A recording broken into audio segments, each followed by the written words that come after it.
जागो गोविंदा तुम जागोड़े हरि।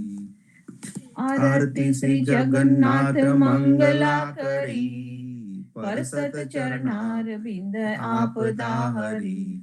गणन गणन घंट बाजे बेन बंसरी, बाजत मृदंग ताल नाद खंजरी।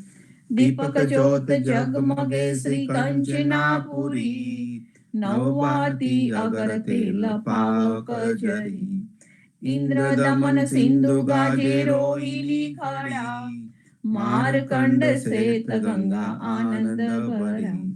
एक नाम तीन लोक 14 भुवन संचराचरी, रोम रोम रंकार काहे सुडरे। गरुड़ खंब सिंह पोर जातरा भरी, हीरा माणिक मोती पन्ना ज्योत की छड़ी। रतन सिंहासन आप विराजे बेत की छड़ी, 56 भोग नीत लागे लोक हरि हरि। सुर नर मुनि द्वारे ठाड़े ब्रह्मा वेद ओचरी, धन्य धन्य राधो श्री आज की घड़ी। धन्य धन्य राधो श्री आज की घड़ी।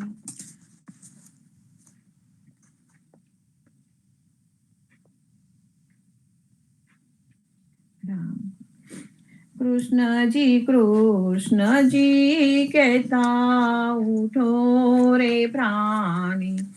कृष्ण जी ना नाम विना मिथ्या रे वाणी। प्रभाते उठीने लीजे कृष्ण जी नु नाम। कृष्ण जी ये वास्यो रोडो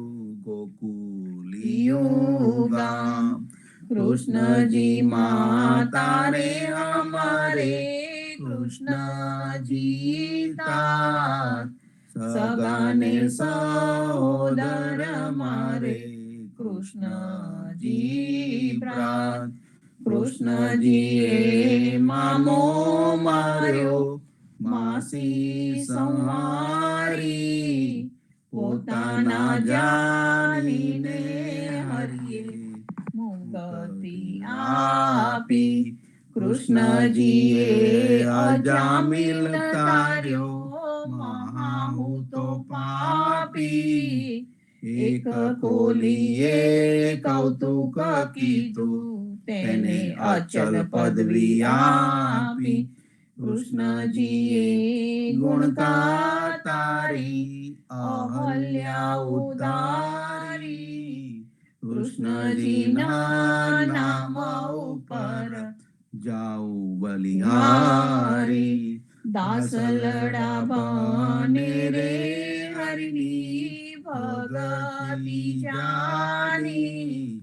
मेहता नरसैया ना स्वामी नी बोलो अमृतवाणी। धन्य धन्य पद्मनाभने जंगल नाचो रसिया। આગળ પાછળ ઝાડ ઝુંડને વચમાં પોતે વસિયા। વાડીએ જઈએ રે વૈષ્ણવ વાડીએ જઈએ। પદ્મનાભના દર્શન કરતા સુખિયા રે થઈએ। વાડી તો વૈકુંઠ સારીખી, દર્શને દુખડા રે હરિયે। અદ્યારુને દર્શન દીધો, એ જસોદાના છઈએ। ગોકુલથી વાલો પાટન પ્રગટ્યા, પદ્મનાભ કહીએ। અદ્યારુએ પ્રગટ ગુણ ગાયો, 28 લહીએ। વાડીમાં કબીર બિરાજે, સદગુણ જીવન કહીએ। ગુરુ ગોવિંદના દર્શન કરતા 84 ટલીએ। અધમ ઓધારણ સંકટ નિવારણ, ભક્ત વત્સલ કહીએ। મનના સ્વામીને ભજવો, રાખો 28 હૈયે. સાદ કરે જ સુદામા વળી, સુતા જાગો દયાળ. સેના જાગો મારા નાથજી, તમને આવડી શિયાળ. જમુનાના તીર રળિયામણા, શબ્દ કોકિલા કરી રહ્યા. થયો પ્રાતઃકાળ, મૈડા મૈયારી ઘૂમી રહ્યા. છોરું કરે રે કલોલ, જમુનાના તીર રળિયામણા. જસોદા જગાવે માધવને, સુતા જાગો ને તા. સૂરજ ઉગે ને પંખી સ્વર કરે, ફાટ્યો પ્રભાત.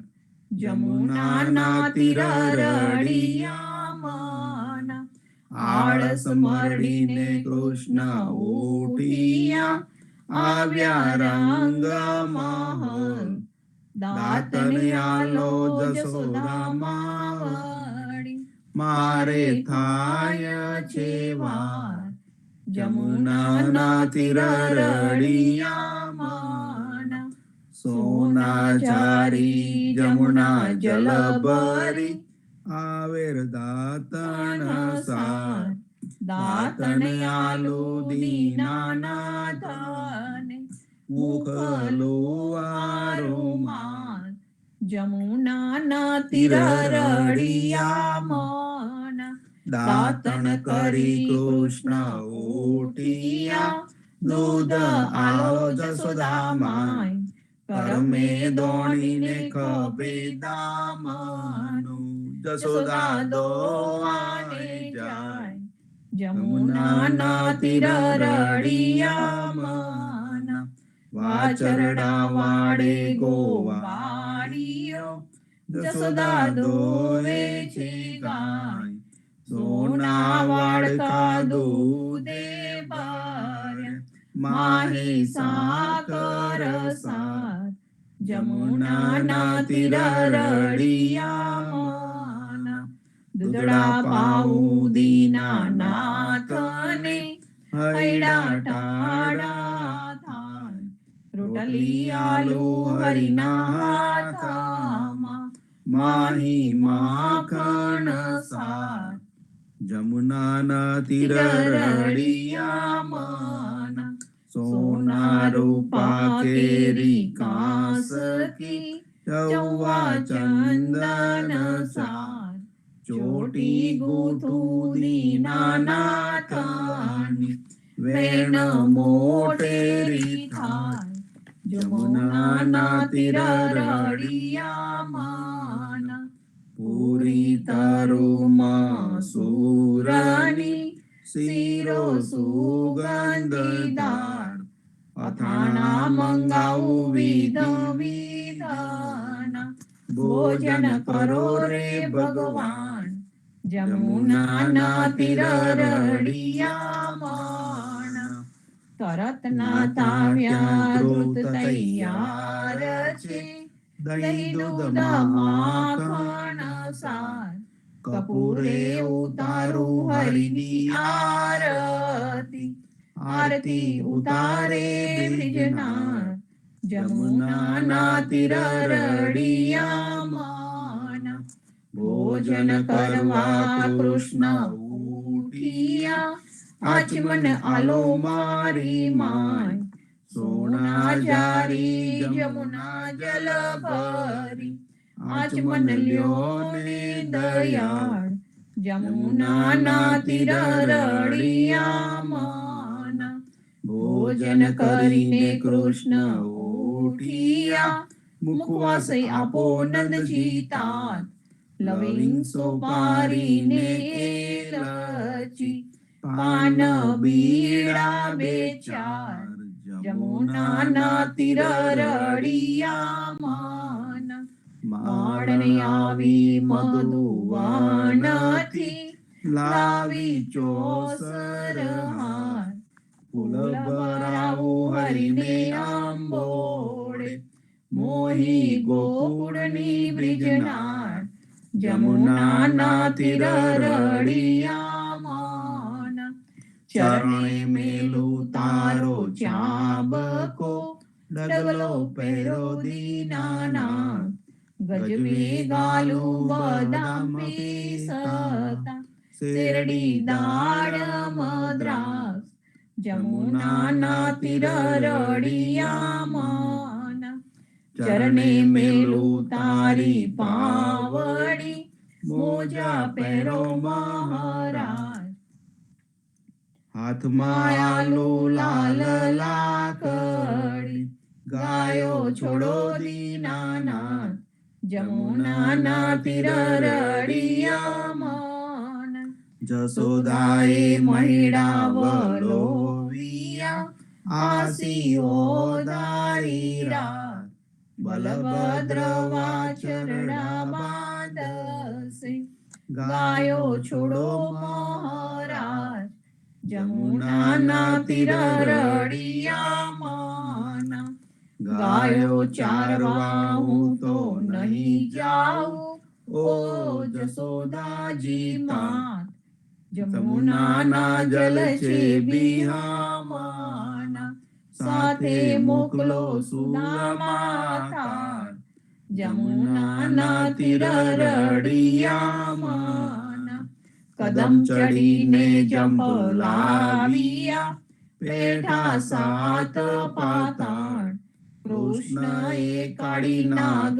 નાથીઓ, ત્યારે કોણ હતું પાસ, જમુનાના તીર રળિયા મન, ગાયો ચારવા હું તો નહીં જાઉં, ઓ જસોદાજી માં, કાલિંદ્રીના જલ છે બિહામણા, સાથે મોકલો બલભદ્ર ભ્રાત, જમુનાના તીર રળિયા મન, કરતી ગોવર્ધન કરગ્રહ્યો, ત્યારે કોણ હતું સાથ, ટચલી આંગળી ઉપર રાખ્યો, ત્યારે કોણ હતું સાથ, જમુનાના તીર રળિયા મન, કાલિંદ્રીમાં જંપલાવ્યા, નાથ્યો કાળી નાગ,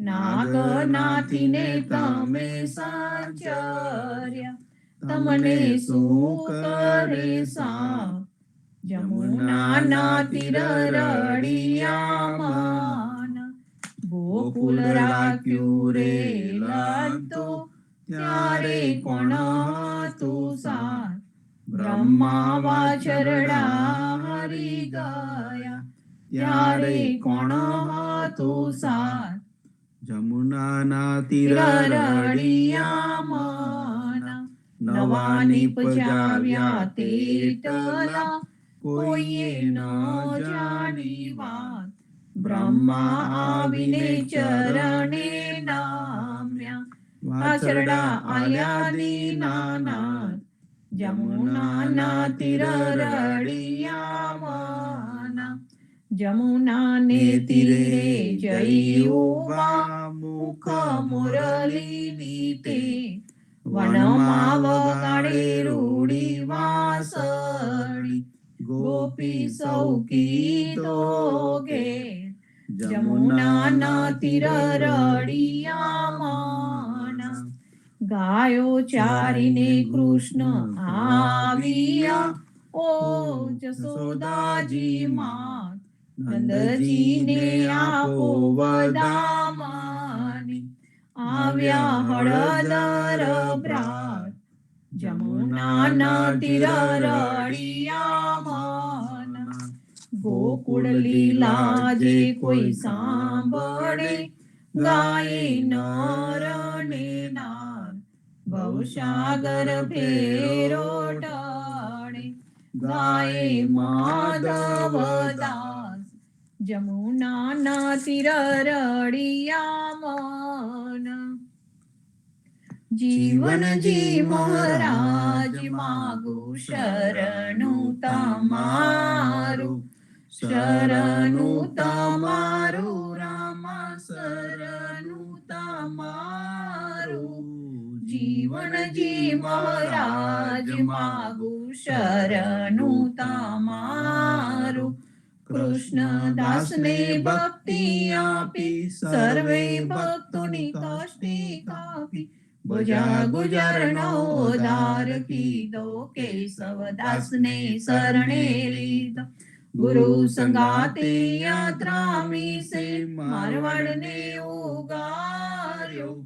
કૃષ્ણ કેશવને નિમિત્ત કરીને કાંઠો સુરત તાર્યો.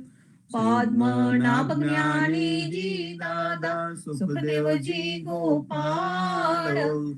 જીવનજીએ કૃપા કરીને ઉગાર્યા સૌ બાળ.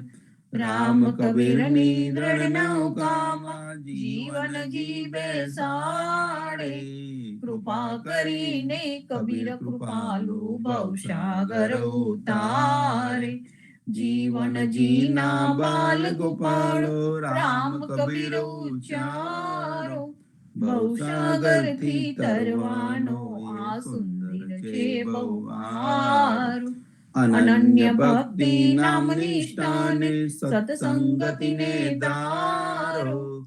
અવિશ્વાસને દૂષિત ભોજન સલીલ સંગને ટાળો. નિશંક હોઈને ભજન કરો તો નામ ફળે તત્કાળ. મુજ પાપીને શરણે લેજો એવા દીન દયાળુ. સદગુરુ જીવન છો નિજ નામ, જીવન કૃષ્ણ જીવન રામ. સદગુરુ જીવન છો નિજ નામ, જીવન કબીર જીવન રામ. હર મા બાપર કૃપા કરીને કાનમ પાલ ઉગારી. જીવનજી મહારાજ માગું શરણું તમારું, શરણું તમારું રામ શરણું તમારું. જીવનજી મહારાજ માગું શરણું તમારું.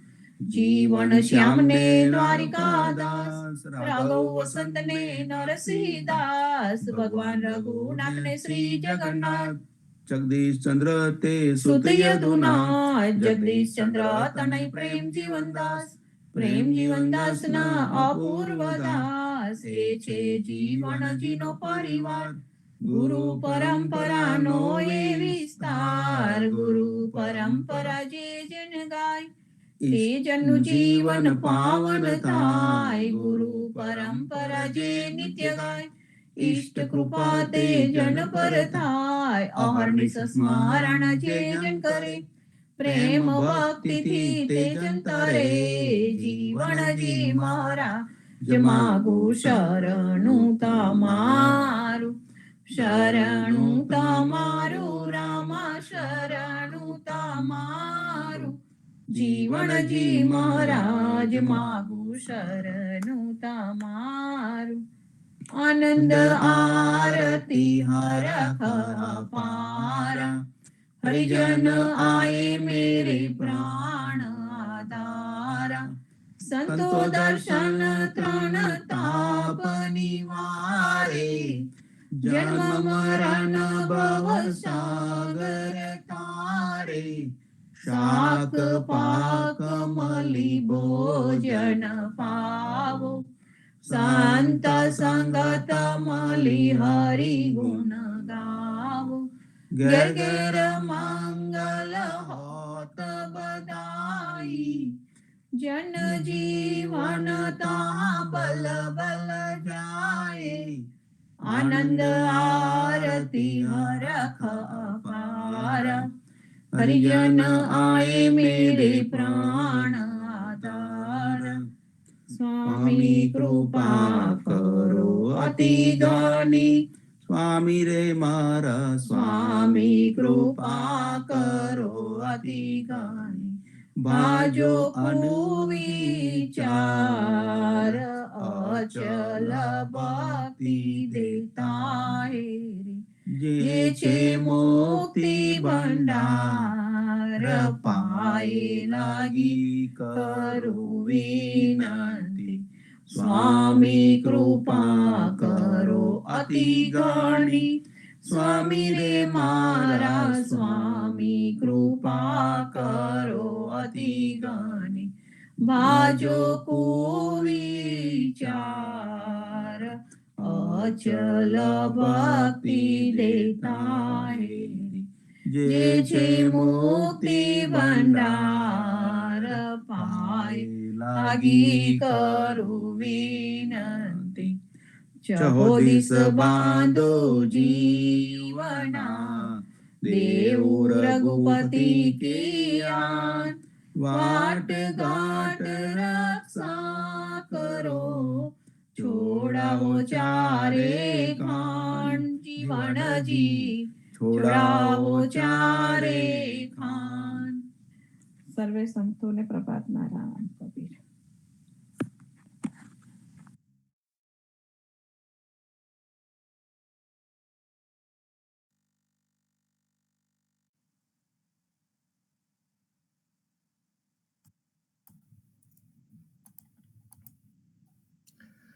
રામ કબીર. સર્વે સંતો ભક્તો અને પ્રભાતના રામ કબીર. ભારતમાં સંધ્યાના રામ કબીર, સ્વામી પરિવારના રામ કબીર, જીવનજી મહારાજની ગાદીને, તેમના ક્રાંતિકારી વિચારોને સાદર સપ્રેમ રામ કબીર. સંતો સંત સંગત રૂપી ગંગા વહેતી રહે છે અને વહેતી વહેતી આપણા મન અને બુદ્ધિને નિર્મળ કરતી જાય છે. મન અને બુદ્ધિ આપણે જન્મની સાથે જ આપણને આપવામાં આવ્યા. એની અગાધ શક્તિ અને મન અને બુદ્ધિ જેમ જેમ આપણે સારી બાબતમાં વાપરતા જઈએ તેમ તેમ એ મજબૂત થતા જાય અને ખોટી અને કચરા જેવી બાબતમાં વાપરતા જઈએ તે વખતે આપણી મન અને બુદ્ધિ બુઠ્ઠા થતા જાય છે. આપણે જ્યારે ભણતા હતા ને ત્યારે ઘણી વખત આપણને આપણા મા બાપને વડીલો ટોકતા હતા અને કહેતા હતા કે તું બુદ્ધિ વાપર, બેસ, વાંચ. આપણને આ બધું જ યાદ છે. એ કેમ આપણને બેસાડી દેતા હતા? આપણે રમતા હતા, આપણું ધ્યાન વધારે પડતું રમવામાં જતું રહેતું હતું. પણ મા બાપ આપણને કહે કે બેસો, શિક્ષક આપણને કહે કે બેસો, એ આપણા જીવનની અંદર એક પ્રકારનું બેલેન્સ લાવવા માટેનું હતું. આપણી પરવા હતી એમને, આપણી ચિંતા હતી. અને આપણી જે પરવા હતી અને ચિંતા હતી એનું પરિણામ કે આપણને બેસવા માટે કહ્યું કે ભાઈ તું બેસ અને ભણ. આપણી પરંપરાની અંદર તો આરતીને પણ એવી જ રીતે લેવામાં આવી કે આપણે આરતીને આપણે બેસીએ અને આરતીને ભણીએ. આપણી પરંપરા છે આ. બેસીને ભણવું એ આપણી પરંપરા છે. પછી એ ધોરણોનું પણ હોય, રોટો રડવા માટેનું ભણતર પણ હોઈ શકે, કાં તો આપણા જીવનનું ભણતર પણ હોઈ શકે. પણ આ આપણી પરંપરા રહી છે કે ભણવું, અને એટલે આપણામાં આરતી ભણવાની પ્રથા છે. સંતો જે એક વખત એક જમણ કે જ્યારે આપણા પરિવારોની અંદર કદાચ અક્ષર જ્ઞાન ન હતું પણ છતાં પણ આરતી ભણવાનું જ્ઞાન હતું, બેસીને આરતી ભણતા હતા. તો જે આરતી ભણવાની જે આપણી પ્રણાલી છે એ પ્રણાલીનો હેતુ જ આ છે કે આપણું મન અને બુદ્ધિ નિર્મળ થાય, શુદ્ધ થાય. કારણ કે મન અને બુદ્ધિ જે નિર્મળ હશે એની અંદર આવીને જ ભગવાન બેસે. જે રીતે આપણને કોઈ પણ જગ્યાએ કોઈ બેસાડી તો આપણે બેસતા ખચકીએ છીએ કે ભાઈ આ તો ગંદુ છે, કચરા જેવું છે, આમાં કે જગ્યા સારી દેખાતી નથી. આપણે માખીની જેમ ઉકરડા પર જે નથી બેસી જતા હોતા. આપણે હંમેશા શુદ્ધ જગ્યા પસંદ કરીએ છીએ બેસવા માટે. એવી જ રીતે ભગવાન પણ જેના મનમાં વસવું હોય એના મનની શુદ્ધતા જોતો હોય. અને એ જે મનની શુદ્ધતા જોતો હોય એ મનની શુદ્ધતા પ્રાપ્ત કઈ રીતે થાય એના માટે જીવનજી મહારાજે આપણને આ સુંદર ચોથો પદાર્થ સંત સંગત રૂપી પદાર્થ આપણને આપ્યો. અને જે ચોથો પદાર્થ આપ્યો એ ચોથો પદાર્થને આપણે આપણા જે ઈ પડથારો છે એ પડથારો ઉપર આપણે એને ખૂબ જ વજન આપ્યું. જેટલું આપણે કીર્તન ભક્તિ ગાઈએ છીએ એટલો જ સમય આપણે આ સંત સંગત કરીને, આપણે એકબીજાની સાથે વિચારોનો સંવાદ કરીને, વિચારો શેર કરીને આપણે આપણા મન અને બુદ્ધિને નિર્મળ બનાવીએ છીએ. જે રીતે રોજ આપણે સ્નાન લઈએ છીએ અને તનને શુદ્ધ કરીએ છીએ. એ જ રીતે આ સંત સંગત રૂપી ગંગામાં સ્નાન કરીને આપણે સર્વે આપણા પોતાના મન અને બુદ્ધિને નિર્મળ કરીને એને આત્માની તરફ ધીમે ધીમે કરતા દોરી જઈએ છીએ. અધ્યરીજીનું જે કીર્તન છે, અત્યારે આપણે સોરંગિયા પર આવી ગયા છે, તો આજે આપણે વેદ પુરાણ ને થોડા એના અંત ભાગ તરફ લઈ જઈશું, કે જેથી ફરી આવતા વખતે આપણે સોરંગિયા ઉપર પણ કંઈક વિશ્લેષણ અને ચર્ચા કરી શકીએ.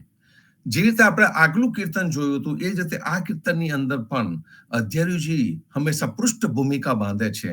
એના વચ્ચેના ભાગમાં કે એના હૃદયમાં આવીને આપણને ધીમે ધીમે ચેતવે છે અને છેક છેલ્લે કયા પ્રકારની ભક્તિ કરવી અને ભગવાનની પાસે કઈ મનોવૃત્તિથી જવું એ આપણને સુંદર બતાવી રહ્યા છે. સૌથી પહેલા વેદ પુરાણમાં આપણે જોયું હતું કે અધ્યરીજી મહારાજે આપણને આખા વેદ પુરાણનો સાર કહી દીધો હતો. અને વેદ પુરાણનો સાર એટલે શું? તો કે સમર્થ અતિ બલવંત, તું જ સમર્થ છે અને તું જ બલવંત છે. એ રીતે કહીને આપણને વેદ પુરાણનો સાર કહી દીધો, સાર તત્વ કહી દીધું. જે રીતે આપણે દૂધ અને દૂધમાંથી, દૂધને મોરવીને દહીં અને દહીંમાંથી આપણે વલોવીને માખણમાંથી ઘી કરતા હોય છે, એ સાર તત્વ છે. એ જ રીતે વેદ પુરાણનું બધું જ વલોવી નાખ્યું અધ્યરીજી મહારાજે, અને એને વલોવીને જે એક સાર તત્વ હતો એ શબ્દ આપણને આપી દીધો. અને શબ્દ આપ્યો કે જે સનાતન છે, જે સમર્થ છે, એ જે છે તે ફક્ત ને ફક્ત આ પરબ્રહ્મ રૂપી તત્વ છે. બીજું કોઈ તત્વ આ જગતમાં નથી સનાતન, નથી સમર્થ અને નથી કોઈ પણ પ્રકારે કઈ પણ નાશ ન કરી શકે તેવું એ જે તત્વ છે તે ફક્ત ને ફક્ત આ એક જ તત્વ છે, એવું આપણને જણાવવામાં આવ્યું. આ વેદ પુરાણનો પહેલો ભાગ થયો. એમ અધ્યરીએ વેદ પુરાણની અંદરથી જે સારો ભાગ હતો ને એ કાઢીને આપણને આપી દીધો. વેદ પુરાણનો અર્થ એવો નથી કે અધ્યરીએ વેદ પુરાણની દરેક વાતને માન્યતા આપી છે અને વેદ પુરાણોને એમને ગણ્યા છે. એમને વેદ પુરાણમાંથી જે સાર તત્વ હતું એ કાઢ્યું અને આપણને આપી દીધું છે. અને એ જ વસ્તુ જીવનજી મહારાજે પણ કરી બતાવી છે. જીવનજી મહારાજે પણ જે વેદ પુરાણને લગતા આપણી અંદર જે ભ્રમ પેસી ગયા હતા એ ભ્રમને કાઢવાનો પૂરેપૂરો પ્રયત્ન કરેલો છે. કારણ કે વેદ અને પુરાણો આપણને ખોટા રસ્તે પણ દોરી શકે. દરેક વસ્તુનું મનુષ્ય પોતાના મનના વિચારો પ્રમાણે મન ધડંગ વિશ્લેષણ કરીને આપણને કંઈક ને કોઈ ભ્રમમાં નાખી શકે તેમ છે. જીવનજી મહારાજે આ દરેક ભ્રમમાંથી આપણને મુક્તિ આપી. શરૂઆત અધ્યરીજી મહારાજે પદ્મનાભ ગુરુના દર્શનથી કરી, અને એમને એનાથી એમને અંદાજ આવી ગયો ચોખ્ખો જ કે વેદ પુરાણોને અનુસરવા જેવા નથી, પણ એમાં જે સાર તત્વ છે એ સાર તત્વ તો લેવું જ પડે. અને એમને એ કીર્તનનું નામ આપી દીધું વેદ પુરાણ. તો વેદ પુરાણની શરૂઆતમાં એમને હરિ એટલે કે હરિના ગુણગાન ગાઈને કરી છે અને હરિને સમર્થ બતાવ્યા છે, હરિને દરેક રીતે બલવંત બતાવવામાં આવેલા છે, અને એમને સનાતન કે જેનો કોઈ પણ કાળે નાશ નથી એવા બતાવવામાં આવ્યા છે. એ આપણે થયું વેદ પુરાણ નો પહેલો ભાગ, કે એની અંદર આપણને વેદ પુરાણો, હું જાણું છું વેદ પુરાણમાં શું લખ્યું છે તે એમને પોતે કહી દીધું, અને એમાંથી લેવા જેવું શું છે એ પણ એમને આપણને જણાવી દીધું. એ જણાવ્યા પછીથી જે વચ્ચેના ભાગમાં ચેતવણી આપે છે આપણને. કારણ કે મનુષ્ય છે એટલે બેફામ થવાનો છે, માયાની બાજુ પડવાનો છે, અને પોતાની જે ઈચ્છા શક્તિ ભગવાને આપણને જે આપી છે એ ઈચ્છા શક્તિનો ઉપયોગ કે દુરુપયોગ પણ કરવાનો છે. અને એ એવું કરવાથી ધીમો કરતો હરિથી વિમુખ થવા માંડશે. ભક્તની વ્યાખ્યા બહુ સુંદર છે. ભક્તની વ્યાખ્યા એ છે કે જે ભગવાનને ચીટકેલો રહે તે ભક્ત. પણ અમુક કારણોસર મનુષ્ય ધીમે કરતો હરિથી વિમુખ થવા માંડે છે, અને હરિથી જે વિમુખ આપણને કરે તે જ આંદેવ. સાચા હરિથી આપણને વિમુખ કરે એ જ આંદેવ. અને આપણે એટલા માટે ઉદા ભક્તો આંદેવની ભક્તિ નથી કરતા હોતા. સાચી હરિભક્તિથી આપણને વિમુખ કરી દે છે. કારણ કે એ ભક્તિ જે તરફ ખેંચી જાય છે, જે તરફ આપણને, એ ખોટી દિશા તરફ આપણને ખેંચી જાય છે. અને એટલા માટે એમાં ચેતવણી આવી. ચેતવણી બે પ્રકારની છે. કે ચેતવણીમાં એક કે તું આનદેવની ભક્તિ ન કરીશ, અને બીજું કે તું 100% માયામાં લપેટાઈ ન જઈશ. આ ચેતવણી આપણને આપી. અને ચેતવણીની અંદર એમને ચોખ્ખા શબ્દોમાં કહી દીધું કે તને બહુ જ મોંઘો અમૂલ્ય એવો મનુષ્ય જન્મ મળ્યો છે, અને જે મનુષ્ય જન્મ મળ્યો છે એ મનુષ્ય જન્મને તું આમાં ક્યાં ખોવા બેઠો, તું કયા છંદે ચડ્યો? અને જેવી રીતે આપણે પેલું જે પહેલું કડવું હતું ને, દુઃખ સહે તો લાજે નહીં, એવો એક શબ્દ આની અંદર પણ એમને વાપર્યો છે. એમને 2 મિનિટમાં એ જે લીટી જોઈને હું તમને કહું છું, પણ કહેવાનો અર્થ એ જ છે કે અધ્યરુજી મહારાજે પહેલી પૃષ્ઠભૂમિકા બાંધી વેદ પુરાણમાં આપણને સનાતન તત્વ છે એ બતાવી દીધું, હરિહરિ શું તત્વ છે એ કહી દીધું. બીજા ભાગમાં મનુષ્ય પોતાની ઈચ્છા પ્રમાણે કુદાકુદ કરીને ગમે ત્યાં જતો ન રહે એને ચેતવણી આપી કે તારો મનુષ્ય જન્મારો ન બગાડીશ, એની ચેતવણી આપણને આપી. અને ત્રીજું જે છે એ ત્રીજાની અંદર આપણને રસ્તો બતાવ્યો. જે ત્રીજો ભાગ છે એમાં રસ્તો બતાવ્યો, સમર્પણનો રસ્તો, શરણાનો રસ્તો. જે આપણી અંદર જે શરણાગતની ભક્તિ છે એ શરણાગતની ભક્તિ આપણને બતાવી. હરિહરિ છંદ ન જાણું, હું કશું જાણતો નથી હરી, પણ એક જ જાણું છું કે તારી કૃપા મારી પર બની રહે, હું તારા શરણે આવ્યો છું. એમ કરીને વેદ પુરાણનો અધ્યરુજી વેદ પુરાણને સમાપન કરતા હોય છે. તો 3 ભાગમાં વેદ પુરાણ છે.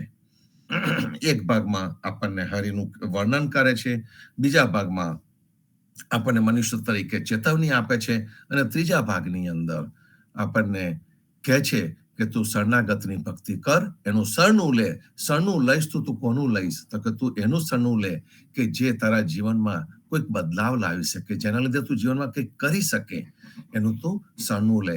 આ 3 ભાગમાં આ કીર્તન વહેંચેલું છે. તો હવે આપણે એની એક અમુક લીટીને પકડીને એને સમજવાનો પ્રયત્ન કરીએ.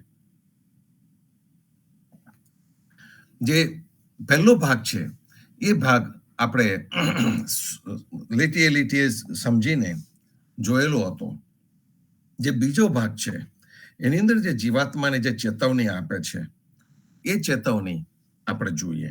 પહેલા ભાગમાં આપણે જોયું તો હરિહરિ સમર્થ સબલ સનાતન સાર, એ કે આ એના 3 ગુણ છે કે God is able, God is powerful and God is eternal. એટલે કે સમર્થ, સબલ અને સનાતન છે. અત્યારના ઘણા બધા લોકોને મોડર્ન ફિલોસોફી જાણવી છે, પણ આ મોડર્ન ફિલોસોફીની સાથે સાથે જે આપણા સંત પરંપરાએ જે જાણી લીધું હતું, સહજતાથી જ એમને જાણી લીધું હતું, અક્ષર જ્ઞાન હોય કે ન હોય એ આપણા વડવાઓએ પણ જાણી લીધું હતું, એ જ તત્વની વાત આપણે અહીંયા કરી રહ્યા છે.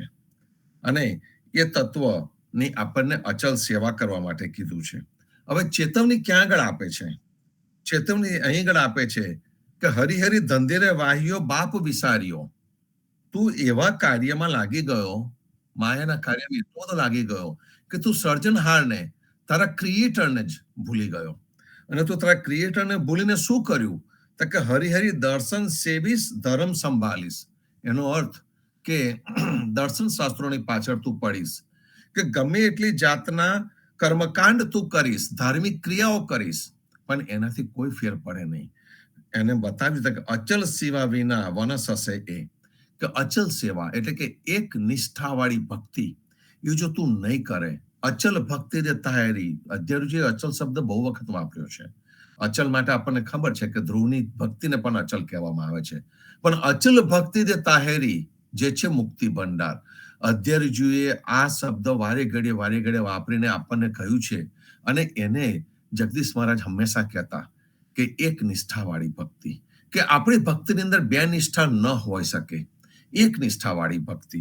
અને એટલે કે છે કે અચલ સેવા વિના વનસ હશે, એ તું ગમે એટલા દર્શન શાસ્ત્રો વાંચીશ, તું ગમે એટલા વેદ પુરાણ વાંચીશ, તું ગમે એટલી કથાઓ સાંભળીશ, કે કથાઓ કરીશ, કે કથાઓ કહીશ, કે ગમે એટલી જાતના કર્મકાંડ કરીશ, તું ગમે તે કરીશ, તારો ઉદ્ધાર થવાનો નથી. અહીં ઘડી એમને ચોખ્ખા શબ્દોમાં કહી દીધું કે જેને પણ જ્ઞાન મેળવેલું છે એનો અર્થ એવો નથી કે એને જ્ઞાન મેળવીને મુક્તિ પામી શકશે. એમને એક જ શબ્દ આપી કે એક નિષ્ઠાવાળી ભક્તિ, અચલ સેવા વિના વનસ હશે, એ રીતે એમને આપણને બતાવ્યું. એટલે એક જ લીટીની અંદર આપણે શું કરવું અને શું ન કરવું એ બંને આપણને અધ્યરુજીએ બતાવ્યું છે. આ એક કવિની સુંદર કળા છે, એના હૃદયમાંથી આવેલી આ અનુભૂતિ છે સંતો. અને આપણે આને હંમેશા ગાતા રહીએ છીએ. આ વેદ પુરાણનું પારાયણ આપણે કેટલી વખત કરેલું હશે, પણ જ્યારે આ દરેક લીટી આવે અને આપણી આંખ ખોલતી હોય તો એને ચોક્કસ એ વખત આપણી આંખ ખોલવાની રહી. અને ત્યાર પછી કહે છે હરિહરિ અનેક પ્રકારે તું પ્રાણ આગે હવો હજુ કશું કોડ તુને વળીએ હરિહરિ અમૃત પામ્યો પ્રમાદે કાં ઢોલે હરિહરિ અમૃત પામ્યો પ્રમાદે કાં ઢોલે હરિહરિ કે ભાઈ ભગવાને તને અમૃત આપ્યું અમૃત એટલે શું કે આ દેહ આપ્યો મન આપ્યું બુદ્ધિ આપી અહંકાર આપી તને આટલું બધું અમૃત રૂપી મળ્યું અમૃત કચોલા આપણે પ્રભાતિયામાં પણ ગાતા હોઈએ છીએ અમૃત કચોલા શબ્દને તો એ જે આપણને આ અમૃત આપ્યું ભગવાને એ અમૃતને કેમ ગુમાવે છે પ્રમાદે કહા ટોલે એટલે તું આળસ રૂપીને આ જે આળસમાં આવીને આ ભક્તિ રૂપી રસને તું કેમ પીતો નથી કેમ એને ઢોળી નાખે છે આપણને કોઈ પ્યાલામાં સુંદર કેરીનો રસ આપે સુંદર આપણને દૂધપાક આપે અને એને આપણે ઢોળી નાખીએ એવું શક્ય ખરું ના એને આપણે કાળજી રાખીને મોઢા સુધી લઈ જઈએ છીએ એ જ રીતે મનુષ્યનો જ્યારે જન્મ મળ્યો હોય તો આપણને આ જે ભક્તિરૂપી અમૃત જે મળેલું છે રસનું અમૃત મળ્યું છે એ રસના અમૃતને આપણે કેમ ઢોળી નાખીએ અધ્યરુજી ખૂબ સુંદર ભાવથી આપણને અહીં આગળ ચેતવી રહ્યા છે અને ત્યાર પછીથી કહે છે કે તું આ ભક્તિરૂપી ઘીને બદલે આ માયારૂપી તેલમાં કેમ ફસાયો છે બહુ સુંદર છે વચ્ચેનો જે ભાગ છે વેદ પુરાણનો એ વચ્ચેનો જે વેદ પુરાણનો ભાગ છે એ આપણને ચેતવણી રૂપે છે કે આપણે જગદીશ મહારાજ પણ કહેતા હતા કે તું સોનાનું તપેલું લઈને ભીખ માંગવા નીકળ્યો છું આ જ શબ્દો છે કે આપણને જે અમૃત રૂપી વસ્તુ જે ભગવાને આપી છે આજે આટલો સુંદર દેહ છે સુંદર મન છે સુંદર બુદ્ધિ છે એને આ જે રસામૃત છે ભક્તિ રૂપી એ ના બદલે તું બીજે ક્યાં જાય છે ઘીના બદલે તેલમાં હાથ કેમ નાખે છે અને ત્યાર પછીથી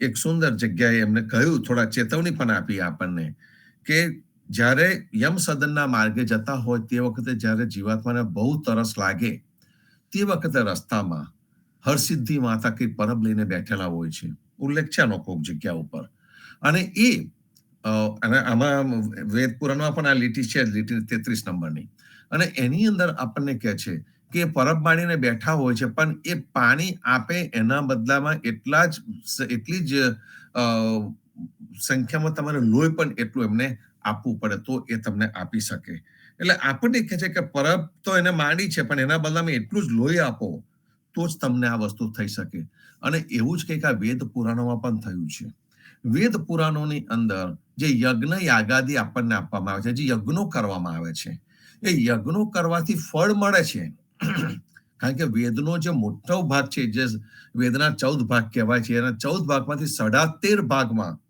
આ કર્મકાંડ બતાવવામાં આવેલા છે અને 13.5 ભાગમાં જે કર્મકાંડ બતાવવામાં આવેલા છે એ કર્મકાંડોથી એટલે કે યજ્ઞ યાગાદી કરવાથી એનું ફળ પ્રાપ્ત થાય છે એટલે વેદે આપણને બતાવ્યું કે તું આ કર તો તને આ મળવાનું છે એને ફળ પ્રાપ્તિ માટેનો જે કર્મકાંડ બતાવ્યો એ જ મોટા ભાગે વેદ છે અને એ જે મોટા ભાગે વેદ છે એ વેદના માટે આપણને ચેતવવા માટે અધ્યયજીએ આ હરસિદ્ધિ માતાનો દાખલો આપ્યો કે હરસિદ્ધિ માતા તરસ્યા જીવને જેટલું પાણી આપે એટલું જ લોહી પણ માગે તરસ્યા જીવનું એ જ રીતે યજ્ઞ યાગાદી કરવાથી જેટલું ફળ આપણને મળે એટલું જ ફળ પાછું તમારે આપવું પડતું હોય છે એટલે મોટા મોટા રાજાઓએ પણ જ્યારે યજ્ઞ યાગાદી કર્યા અને એટલું એનું જે કર્મનું જે સારું કર્મ કર્યું એનું ફળ એને મળી ગયું એ પછી પાછો હતો ત્યાં નરકમાં જ એ જઈને પડવાનો છે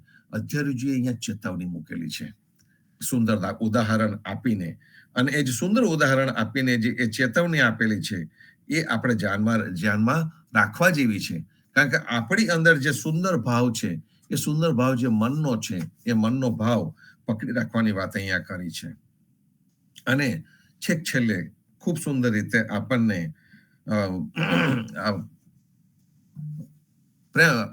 જગદીશ મહારાજે પુણ્યાદના પીપળાનો દાખલો આપ્યો એટલે શું થયું કે પુણ્યાદમાં પીપળો હતો એ પુણ્યાદનો પીપળો વૃક્ષ છે એની ઉંમર થાય એટલે જાય એનો પણ નાશ થતો હોય છે તો જ્યારે પુણ્યાદનો પીપળો સુકાઈ ગયો તે વખતે એ પીપળાને બ્રાહ્મણ માનતા હતા અને પીપળાની પૂજા થતી હતી તો પછી એક બીજો પીપળો શોધી કાઢ્યો બ્રાહ્મણોએ, અને એની ઉપર યજ્ઞ યાગાદીને બધું કરીને એ પીપળાને બ્રાહ્મણ બનાવી દીધો. એટલે વૃક્ષને બ્રાહ્મણ બનાવી દીધું એમને કર્મકાંડ કરીને. અને એની સામે જગદીશ મહારાજનું જે ચિંતન ચાલ્યું અને એની અંદર એમને ઇસ્કોન સંસ્થા, એના સ્થાપક પ્રભુપાદ સ્વામી, એ જે પ્રભુપાદ સ્વામી કે જેને ખરેખર કહીએ તો ક્રાંતિ લાવી દીધી, કે જે દેશ વિદેશમાં જઈને જેમને હિન્દુઓ તો કર્યા જ એમને કૃષ્ણના ભક્ત, પણ એમના પરદેશીઓને પણ, ધોળી પ્રજાને પણ કૃષ્ણમય બનાવી દીધી. અને એને જે કાર્ય કર્યું એનો બ્રાહ્મણોએ સ્વીકાર નહીં કર્યો કોઈ પણ દિવસ. અને જે સાચા જે ભક્તિ કરનારા છે, એ સાચા ભક્તિ કરનારાને એમને બ્રાહ્મણ ન ગણ્યો. અને જે પેલો વૃક્ષ હતું એ વૃક્ષને મંત્રોને બધું કરીને એને પીપળાને બ્રાહ્મણ બનાવી દીધો. અને અહીં આગળ આપણને ચેતવે છે કે વેદોએ આપણને શું આપ્યું, તો કે વેદોએ આપણને વર્ણાશ્રમ આપ્યો. વેદોએ આપણને 4 વર્ણ આપ્યા: બ્રાહ્મણ, ક્ષત્રિય, વૈશ્ય અને શૂદ્ર. 4 વર્ણ આપણને આપ્યા વેદે આપણને 4 આશ્રમો આપ્યા: બાલ્યાશ્રમ, ગૃહસ્થાશ્રમ, વૃદ્ધાશ્રમ અને બ્રહ્મચર્યાશ્રમ. 4 આશ્રમો આપ્યા. આ 4 વર્ણ આપ્યા, 4 આશ્રમો આપ્યા, દર્શન શાસ્ત્રો આપ્યા, જાતનું ભાતનું બધું આપ્યું. અને એની અંદર આપણને કેદ કરી દીધા. હમણાં જે દાખલો આપ્યો એ દાખલાનો અર્થ એ જ છે. કબીરે તો ચોખ્ખા શબ્દોમાં કહી દીધું, જાતિ ન પૂછો સાધકી. કોઈ દિવસ સાધુની જાત ન પૂછશો, સંતની જાત ન પૂછશો. સંત પરંપરાની અંદર દરેક વર્ણમાંથી આવેલા સંતો છે. અને વર્ણને કોઈ માનતું જ નથી. બ્રાહ્મણોએ દરેક શાસ્ત્રોને પોતાની મોનોપોલી કરી દીધી હતી. એટલે 4 વર્ણને ખંડિત કરવામાં આવ્યા છે. આપણે પરબ્રહ્મ વાણીમાં પણ જોઈએ છે કે ગોતા સહુ કોના ભાગ્યા રે. ગોત્ર ભક્તો આપણી પરંપરા છે, આપણે કોઈ દિવસ ગોત્ર જોતા નથી હોતા. બ્રાહ્મણ આપણને જો બેસાડે, કોઈ કર્મકાંડ કરવા જો બેસાડે તો પૂછે ગોત્ર કયું તમારું, તો આપણે પાછા મોટા ઉપાડે કે મને ખબર નથી. તો પેલો કે કશ્યપ કહેતા કે ના બધા ભગતો છે. તો બોલો બ્રાહ્મણની બુદ્ધિ ને ચાલે કે ભગત ગોત્ર એમ કરીને ચાલે, કારણ કે બ્રાહ્મણને ઉદા ભક્તોની પરંપરા ખબર નથી. એટલે એ બ્રાહ્મણ વળી ભગત ગોત્ર બનાવી દીધું. અરે રોજે રોજ પરબ્રહ્મ વાણી ગાણારો આ ઉદા ભક્ત સમાજ, એ ઉદા ભક્ત સમાજ ગોતા સહુ કોના ભાગ્યા રે એ જયારે ગાતો હોય તો એને સમજે કેમ નહીં? અને એ બ્રાહ્મણની પરંપરામાં આપણે કેમ પેસી જઈએ? સમજવાની વાત છે સંતોવા. અને એ ભ્રમ આની અંદર તોડવામાં આવેલો છે કે જે વેદે જે વર્ણાશ્રમ આપણને આપ્યો, એ વર્ણાશ્રમના લીધે આપણા સમાજના વિભાગો પડી ગયા, નાતી જાતિ આવી ગઈ, અને એ આશ્રમોના પણ બંધન મૂકી દેવામાં આવ્યા. એ આશ્રમોનો ચોક્કસ જ હેતુ છે કે બાળપણમાં શું કરવું, ગૃહસ્થાશ્રમમાં શું કરવું, અહીંયા શું કરવું, પણ એના જુદા જુદા કમ્પાર્ટમેન્ટ બનીને વિભાગ પાડીને જીવી ન શકાય. હંમેશા ને હંમેશા આપણા જીવનની અંદર વૃદ્ધિ થવી જોઈએ. આપણે બ્રહ્મચર્ય આશ્રમના જે વસ્તુ સારી છે એ જીવન પર્યંત પાલવી પડે. બ્રહ્મચર્ય આશ્રમ એટલે એવું નથી કે તમારે ફક્ત ને ફક્ત એ વિદ્યાર્થી કાળ હતો ત્યારે જ આપણે પાડતા હોઈએ. એનો તમારે જ્યારે જે વસ્તુની સારી જે છે એ આખા જીવન પર્યંત તમારે એનું પાલન કરવું પડે. અને જીવન પર્યંત એનું પાલન કરો તો બરોબર છે. બાકી 25 કરીને તમે વર્ષો વેચી કાઢ્યા એટલે એનો મતલબ એવો થયો કે જો કદાચ માણસ 50 વર્ષ જ જીવ્યો તો છેલ્લા 2 આશ્રમે જીવ્યો નથી, એનું જીવન અધૂરું રહી ગયું. એવું નથી હોતું. જીવનની અંદર કમ્પ્લીટ બેલેન્સ લાવવા માટે એ 4 આશ્રમોનો જે સારું તત્વ છે, જે સાર તત્વ છે એ લેવું પડે. વેદોની અંદર પણ આ સાર તત્વ હતું એ આપણને આપવામાં આવ્યું છે. અને જે સાર તત્વ આપણને આપ્યું એ અધ્યયનજીએ આપણને અહીંયા સુંદર રીતે બતાવી દીધું. અને એ બતાવીને એમણે કહ્યું કે આ લોકોએ જે પ્રકારનો વર્ણાશ્રમનો જે ભેદ આપણી અંદર મૂક્યો છે, એ વર્ણાશ્રમનો ભેદ વેદે આપેલો છે. વર્ણાશ્રમના ભેદને કાઢી નાખો. સંત પરંપરાની અંદરની જે ભક્તિ છે એ અભેદની ભક્તિ છે. અને જે અભેદની ભક્તિ છે કે હું અને ભગવાન જુદા નથી, હું અને ભગવાન એક છે, અમે એક સાથે છે. આત્મા છે પરમાત્માનું જ બચ્ચું છે. અને અધ્યાયુ વારે ઘડીએ કહી રહ્યા છે કે હું તો તારો જ છું, તો તું મને અળગો કેમ કરે, તું મને જુદો કેમ કરે, તું મને જુદો ન કરી શકે. અને એ જે નૌકાની જે વાત કરી રહ્યા છે તેનો અહીંયા ઉલ્લેખ થાય છે સંતો, કે જ્યાં વર્ણાશ્રમનો જે ભેદ આપણી અંદર જાત જાતના જે ભ્રમ નાખી દીધા છે, એ દરેકે દરેક ભ્રમને તોડવાનો અહીંયા પ્રયત્ન કરવામાં આવેલો છે. જગદીશ મહારાજ જેવો સંત જીવ પુણ્યમાં રહીને જ્યારે એમને જોયું હશે, ત્યારે એમના મનમાં જે આવ્યું, અને મનમાં આવ્યું ને એમના પુસ્તકમાં લખી નાખ્યું. અને પુસ્તકમાં એમને આ જ લખ્યું કે પીપળાને બ્રાહ્મણ બનાવી દીધો, પણ જે મનુષ્ય કામ કરીને કેટલા બધા જીવોનો ઉદ્ધાર કર્યો એને કોઈ પણ દિવસ બ્રાહ્મણ ન ગણ્યો. અને બ્રાહ્મણ તો ઠીક છે કે એને હિન્દુ પણ ન ગણ્યો. આ આપણી વિડંબના છે સંતો, કે આપણે મનુષ્ય જ્યારે વિભાજિત થઈ જઈએ છીએ, જુદા જુદા ભાગોમાં આ તો પેલું કરે, અથવા એ જે રીતે આપણે વિભાજન કરી દીધું છે મનુષ્યનું, એ વિભાજન કરવાની જે પણ પ્રક્રિયા હોય એ પ્રક્રિયાનો વિરોધ છે. એ જે વિભાજન કર્યું છે 4 વન અને 4 આશ્રમોનો, એનો વિરોધ છે. અને જે વેસ્ટર્ન કલ્ચર છે, પશ્ચિમી દેશોને મોટામાં મોટો વાંધો આ છે. આ દેશમાં આપણે આવ્યા છે, આ દેશમાં તમે કઈ જગ્યાએ કયા ધોળિયો કહેશે કે હું બ્રાહ્મણ, કયો ધોળિયો કહેશે કે હું વૈશ્ય, કયો ધોળિયો કહેશે કે હું શૂદ્ર. અરે જોવા જઈએ તો આપણે બધા શૂદ્ર છે. જે સમાજને સેવા આપે એ બધા શૂદ્ર.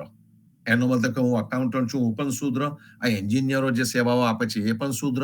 ડોક્ટરો પણ આ સેવા આપે છે એ પણ શૂદ્ર થાય. શૂદ્રની વ્યાખ્યા, શૂદ્રને આપણે ક્ષુદ્ર ગણી કાઢતા, નમાલા ગણી કાઢ્યા હતા. ટોટલ વાત ખોટી છે. આખી દુનિયા આ 4 વર્ણ આશ્રમ વગર ચાલી રહી છે, અને છતાં પણ એ ઓકે છે.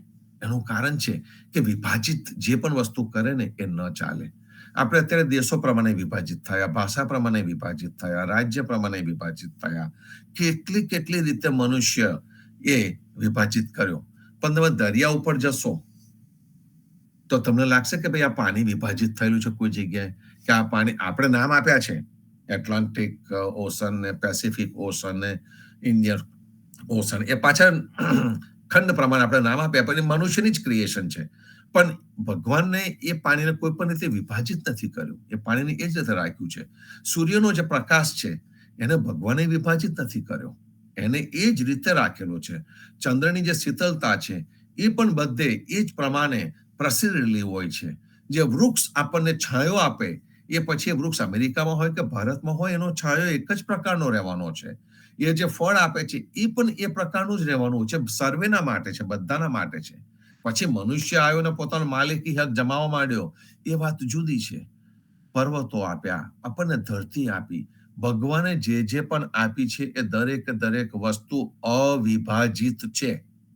દરેક પંચમહાભૂત અવિભાજિત છે. એનું કોઈ વિભાજન કરી શકાય તેમ નથી, એ અવિભાજિત છે. મનુષ્યને પણ ભગવાને જ બનાવ્યો, તો પછી આ મનુષ્ય વિભાજિત કેમ થઈ ગયો? સંતોની આ દુઃખ છે કે મનુષ્યને વિભાજિત કરનારા દરેક તત્વોને દૂર કરો. અને એટલા માટે જે શાસ્ત્રો છે એ શાસ્ત્રોમાંથી સારી વસ્તુ લીધી અને એને આપણે સદશાસ્ત્ર કીધું. એ સદશાસ્ત્ર આપણને સદગુરુએ બતાવ્યું, અને જે ગુરુ આપણને આ વસ્તુ બતાવે એને આપણે સદગુરુ કહ્યા. અને એટલા માટે આપણે જીવનજી મહારાજને ફક્ત ગુરુ નથી કહેતા, એમને આપણે સદગુરુ તરીકે નવાજ્યા છે, સદગુરુ માનીએ છીએ. કારણ કે એમને દરેક વસ્તુનું કાઢી અને સારું આપણને સાચું છે એ બતાવી દીધું, વિભાજનને અટકાવી દીધું. આપણે એક રૂપે દરેકને એક સરખી રીતે જોઈ શકીએ. પેલું આપણે કહીએ છીએ સંત કે ઘર સબકા સન્માન, એ જે આપણે કહેતા જઈએ છીએ તે આપણા જીવનમાં આવતું પણ જાય છે સંતો. આ આપણો સાચો પરિચય છે, અને એ સાચા પરિચયને આપણે જાણવાનો રહ્યો, આપણે ઓળખવાનો રહ્યો. અને ઓળખવા માટે આપણે કોઈ જગ્યાએ ખોવાયા હોઈએ, ઓળખવા માટે આપણો પરિચય મહોત્સવ સંતો આવી રહ્યો છે. જુલાઈની 4, 5 અને 6 અહીંયા જે આપણે સંત સંગત રૂપી ગંગા સેવીએ છીએ રોજ, એ સંત સંગત રૂપી ગંગાને હજુ પણ આપણી મન અને બુદ્ધિને વધારે તીક્ષ્ણ કરવા માટે, વધારે અન્યાયી કરવા માટે એ પરિચય મહોત્સવમાં જવું જ રહ્યું સંતો. પરિચય મહોત્સવના જેને કે ઢોલ નગારા વાગી રહ્યા છે, અને જુદા એના પ્રમોશનના વિડીયો આપણી સમક્ષ આવી રહ્યા છે. આપણે પણ આપણા સગાવાલાઓની અંદર એકબીજાની સાથે એની વાતો કરીએ, જવાની તૈયારીઓ કરીએ. RSVP હજુ ન કર્યું તો આપણે RSVP પણ કરવા માંડીએ. અને ખાસ કરીને આપણી આગળની જે પેઢી છે, યંગર જનરેશન છે, એ યંગર જનરેશનને આપણે સાથે લઈને જઈએ અને એને કદાચ આપણે કહીએ કે સાચામાં સાચું જો ઇન્વેસ્ટમેન્ટ કોઈ આપણે કરી શકતા હોય તો અમેરિકાની ભૂમિ પર રહીને અમેરિકાના શહેરોમાં જઈને આપણે આપણી પોતાની આગલી પેઢીને જો એની જોડે કનેક્ટ કરી શકતા હોય એના જેવું એક તત્વ નથી સંતો.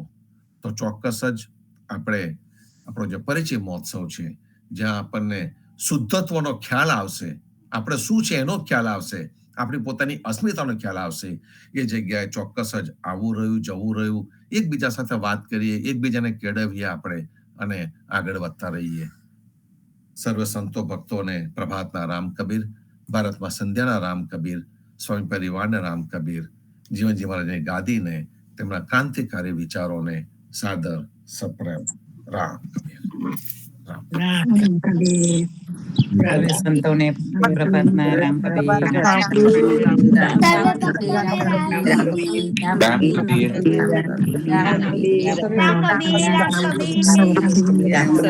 પ્રભાતના પ્રેમ કર્યા રામ કબીર, રામ કબીર, રામ કબીર, રામ કબીર, રામ કબીર. રામ કબીર.